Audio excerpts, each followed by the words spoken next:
We've trained them. We've trained them. We've made them get used to it.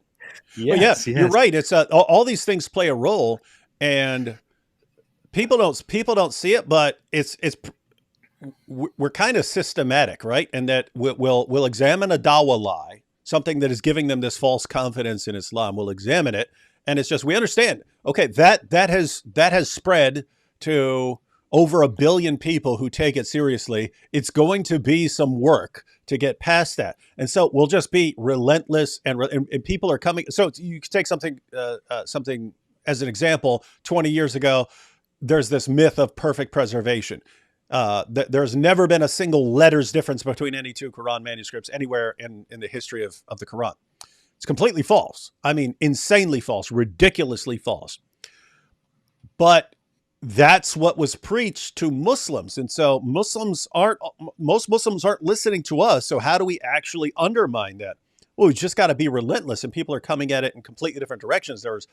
Some of us are showing Muslim sources which talk about changes in the Quran and verses being eaten by sheep and large passages coming up missing. Some people are going through the manuscripts and like Dan Brubaker and so on. He's putting manuscripts side by side, saying this is not that. This is different. These are different. So he's pointing those things out and so on. And then Hatun showing up to Speaker's Corner with 26 different Arabic Qurans. And she said, point to any two of these. I will show you differences between them. And then you get the attempt to rescue and salvage the view. And Muhammad Hijab gets Sheikh Yasser Qadi on there. Then you get the holes in the narrative interview. And it's like it all comes together and the claim collapses. Now you'll still occasionally see people online, but I used to hear that like 50 times a day. Now I hear it like once a month about the perfect preservation of the Quran. And it's someone who hasn't been paying attention.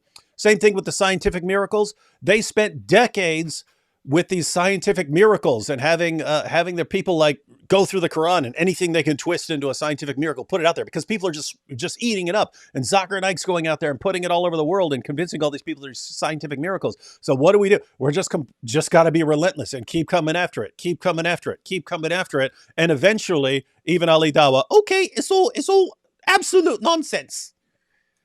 And so it breaks, but that's the pattern. It's lie, they lie, and then we spend a couple decades dealing with it, and then it finally collapses. But notice it all eventually collapses. And the rate at which these things collapse seems to be accelerating because more and more people are like their confidence in the Dawah guys is being shaken simultaneously. Once you find out that Dawah guy lied to you about perfect preservation and he lied to you about the scientific miracles in the Quran and so on, then the next thing he's saying, well, we become more believable because we're the ones telling them the truth all along. We were telling them the truth. Their Dawah guys were lying. And what seemed crazy for a while is the Dawah guys would finally admit that it was all a lie, in which actually shows that we were right. But people would go right back to the same Dawah guys and continue believing them. It's like insane, but it's clearly shaking their confidence. But anyway, guys, so yes, it's systematic. You know what's going on this year? We're going to crush the Quran on the crucifixion of Jesus. Watch it happen. It's all happening this year. And more recently, if you look at the past couple of years, they started defending child marriage. Why? 15 years ago, no, that's a lie. Islam doesn't teach that. Now they're all shouting it from the rooftops. Why? We forced them into defending it. We turned it into a main objection against Islam.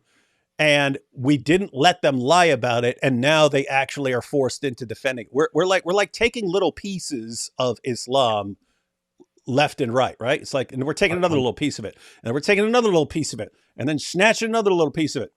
And then so, yeah, this year, we're going to see how long it takes. We're going to crush what the Quran says about the crucifixion, or at least crush what Islam believes about what the Quran says.